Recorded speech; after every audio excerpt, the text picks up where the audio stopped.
दर्शको नमस्कार, केके न्यूज मध्ये आपल्या सर्वांचं स्वागत आहे। कोल्हापूर जिल्ह्याच्या घाटमाथ्यावरती पाऊस चालू असल्यामुळे धरणाच्या पाणी पातळीमध्ये देखील लक्षणीय वाढ होताना आपल्याला दिसत आहे। काल राधानगरी धरणाचे एकूण 3 स्वयंचलित दरवाजे उघडले होते, त्यामधील रात्री 10 वाजता एकूण 2 दरवाजे उघडले, 11 वाजता एक उघडला, असे एकूण 3 दरवाजे काल रात्री उघडले होते आणि पहाटे 4 वाजता एक दरवाजा पुन्हा एकदा उघडलेला आहे। म्हणजे राधानगरी धरणाच्या 7 स्वयंचलित दरवाजापैकी एकूण 4 स्वयंचलित दरवाजे उघडलेले आहेत। 1 नंबरचा दरवाजा जर बघितला तर उघडण्याच्या स्थितीमध्ये आहे।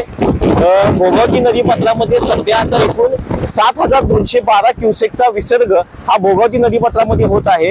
इथल्या प्रशासनाने तशा नागरिकांना सूचनाही दिलेल्या आहेत की आपण सतर्क राहा, कारण राधानगरी धरणाचे आणखी दरवाजे उघडण्याची शक्यता आहे। कारण घाटमाथ्यावरती पाऊस असल्यामुळे दरवाजे उघडण्याची शक्यता इथल्या प्रशासनाने वर्तवलेली आहे।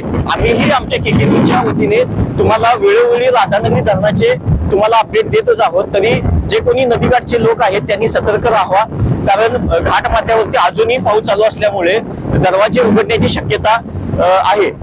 त्यामुळे सर्वांनी काळजी घ्या। केके न्यूज साठी राधानगरीहून मिलिंद कांबळे।